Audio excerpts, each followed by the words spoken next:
अस्सलाम वालेकुम जी।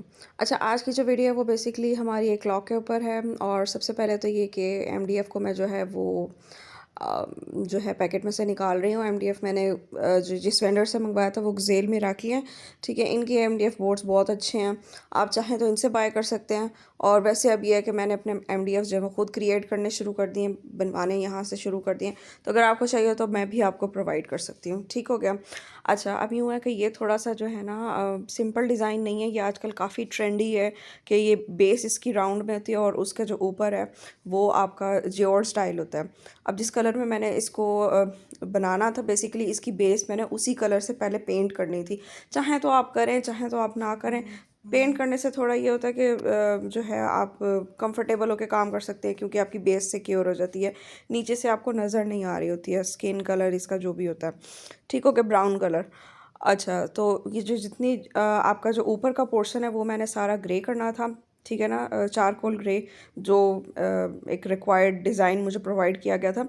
और जो बेस थी ना, ये मैंने ब्लैक कलर की करनी थी, तो मैंने उसको ब्लैक कलर से कवर कर दिया। इसकी जो बैक साइड है उसको भी हम प्रॉपर तरीके से जो है ना ब्लैक कर देंगे, जहाँ पर आपकी क्लॉक मशीन वगैरह आती है।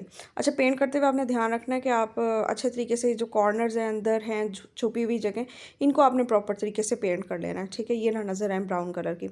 अब यूँ था कि इसके जो कॉर्नर्स थे ना, मेरी क्लाइंट का जो है ना वो ये था कि वो स्टोन भी नहीं मांग रही थी, वो फायर ग्लास भी नहीं मांग रही थी, वो कुछ ऐसा मांग रही थी कि जो थोड़ा सॉलिड तो नज़र आए, कि सेपरेशन हो, ठीक है, लेकिन वो हाथों को ना लगे और ज़रा डेलिकेट भी और ज़रा प्रॉपर अच्छी लगे, ज़्यादा स्टोन से ज़रा ज़्यादा अच्छी लगे।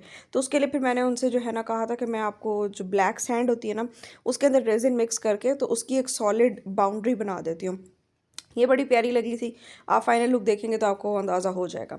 अच्छा, अब यूँ था कि इसका एक फ़ायदा ये भी होता है इस तरह से बाउंड्री बनाने का, कि जो आपकी रेज़िन होती है ना वो ड्रिप नहीं होती है।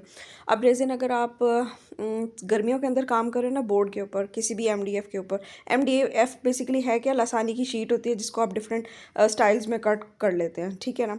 अब उस एमडीएफ के ऊपर अगर आपने काम करना ना रेज़िन से, तो गर्मियों के अंदर स्पेशली जो है ना कि वो ड्रिप ऑफ ना हो, थोड़ा थिक हमें चाहिए होता है, तो हम उसको 10-15 मिनट पहले जो है ना वो फ्रिज में रख देते हैं, नीचे वाला जो फ्रिज होता है, refrigerator. I am not talking about the freezer, ठीक है ना। फ्रीज़र में तो वो जम जाएगा, तो नीचे रख लेते हैं सो दैट थोड़ा सा वो उसकी जो विस्कोसिटी है वो मीडियम की तरफ आ जाए। क्योंकि गर्मियों में जो रेज़िन की विस्कोसिटी होती है वो काफ़ी पतली हो जाती है, काफ़ी ज़्यादा जो है ना वो मेनी पानी की तरह हो जाती है। सर्दियों में ये चीज़ नहीं होती, आप इजीली जो है उसको रूम टेम्परेचर पे यूज़ कर सकते हैं, ठीक है ना।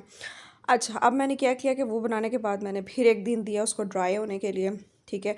जब वो सॉलिड हो गया तो मैंने फिर उसके अंदर जो है आपको क्या कहते हैं, सिल्वर फ्लोटिंग पाउडर डाल के उसके ऊपर थोड़ा सा लगा दिया, सो दैट क्या है ना कि वो जो थोड़ा ग्लॉसी इफेक्ट आ जाए। उसके बाद मैंने अपने कलर्स मिक्स कर लिए। इसमें मैंने चारकोल ग्रे यूज़ किया था, सिल्वर यूज़ किया था, थोड़ा सा वाइट और ब्लैक कलर। और ये मेरी वीडियो की स्पीड बहुत गंदी है, आई एम सॉरी, आपको थोड़ा सा बर्दाश्त करना पड़ेगा। आई होप कि आगे जाकर ठीक हो जाएगी। और इस तरीके से जो है ना मैंने इसकी जो ऊपर वाली जगह हैं वो सारी की सारी कवर कर ली थी। कहीं से वो थोड़ा वाइट कलर नज़र आए, तो कहीं से अब ये नहीं, एक मार्बल इफ़ेक्ट जिसको आप कहते हैं ना क्रिएट करना, वो किया था। 3 to 4 कलर्स का, black, silver, charcoal grey and white colour.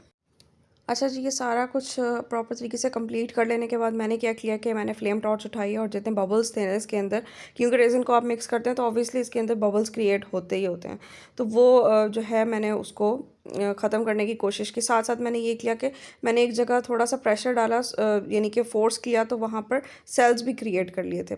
अब यूँ था कि मैंने चूँकि इसकी बेस ब्लैक कलर की करनी थी, तो आफ्टर 24 आवर्स जो है मैंने ब्लैक कलर का रेज़िन बनाया थोड़ा सा, और उसके अंदर जो है पिगमेंट पेस्ट बेसिकली मैंने ऐड की है।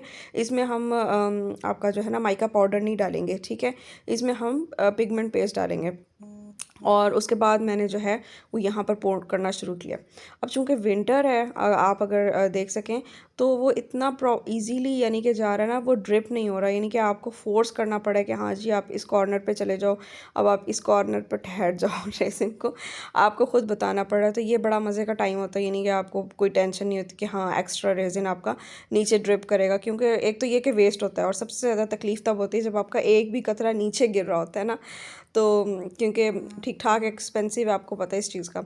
और सबसे ज़्यादा फिर मसला, चलें ड्रिप ऑफ हो गया उसकी भी कोई बात नहीं, लेकिन मसला ये होता है कि जहाँ से गिर रहा होता है वहाँ से आपको वुड को भी क्लियर करना होता है। खैर उसके बाद जो आपका सबसे ज़्यादा मज़े का पॉइंट आता है ना, अच्छा उसमें सबसे ज़्यादा मज़ा ये आता है कि जब आप उसको फ्लेम टॉर्च करते हैं और बबल्स बस्ट करते हैं ना, तो वो बहुत ज़बरदस्त टाइम होता है।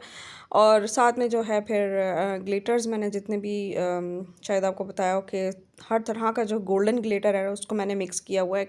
एक अलग से जो है ना उसका कंटेनर बनाया हुआ है जिसमें आपका चंकी ग्लिटर्स भी हैं, ठीक है, डॉट वाले जिसको आप कहते हैं। इसके अलावा ग्लिटर डस्ट है, इसके अलावा होलोग्राफिक ग्लिटर्स हैं, बॉल फॉर्म में आते हैं, थोड़ी छोटी छोटी सी बॉल्स होती हैं, उन सबको मिक्स करके तो मैंने जो है वो लगा दिया था।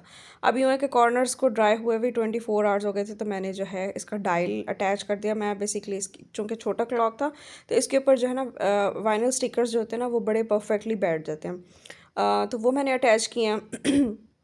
और ये थोड़ा लंबा प्रोसीजर है, जितना नज़र आ रहा है ना, जितना स्पीड अप किया हुआ है इससे कहीं ज़्यादा लंबा था, क्योंकि जो इसकी ट्रांसफ़र टेप थी वो ठीक ठाक, जिसको कहते हैं ना जलील करने वाली, वो अपने साथ विनाइल स्टिकर को भी लेकर आ रही थी। तो इस प्रोसीजर को मैंने थोड़ा सा कट शॉर्ट किया है, कुछ उतार लिए थे वो मैंने रिकॉर्ड नहीं किए, कुछ मैंने कहा चलो मैं दिखा देती हूँ कि ये कितना मेहनत तलब काम है। सबसे ज़्यादा मुश्किल काम ये होता है कि आपका स्टिकर जो है ना वो लग जाए बस अल्लाह अल्लाह करके, और जलील ना करे थोड़ा सा, यू नो। अच्छा जी, जितनी देर ये हो रहा है तो मज़ीद ये कि अगर आपका इससे रिलेटेड कोई भी क्वेश्चन हो, कोई ऐसी चीज़ जो मैं कवर ना कर सकी हूँ, मैं ना बता सकी, तो आप लोग फ्रीली मुझसे पूछ सकते हैं, ठीक है। और ये फिर मैं अपनी क्लाइंट को दिखा रही थी कि जी ये फ़ाइनल लुक है, इसके ऊपर अभी मैंने जो है ना टॉप कोट करनी है, और ये सारी चीज़ें उनको बता रही थी। अब मज़ीद ये कि अगर आपको कोई भी सवाल हो तो आप मुझसे पूछ सकते हैं। अगर आपने ऑर्डर प्लेस करना हो तो स्क्रीन के ऊपर मेरा नंबर आ रहा है, तो आप मुझसे इस नंबर पे कांटेक्ट कर सकते हैं। और इसकी फ़ाइनल लुक है ये। और मुझे बहुत खुशी होगी कि अगर आप कमेंट बॉक्स में ये ज़रूर बताएं कि मेरी ये वीडियो कौन कौन से कंट्री और कौन कौन से शहर से आप लोग देख रहे हैं। तो नेक्स्ट टाइम मिलते हैं। अल्लाह हाफिज़।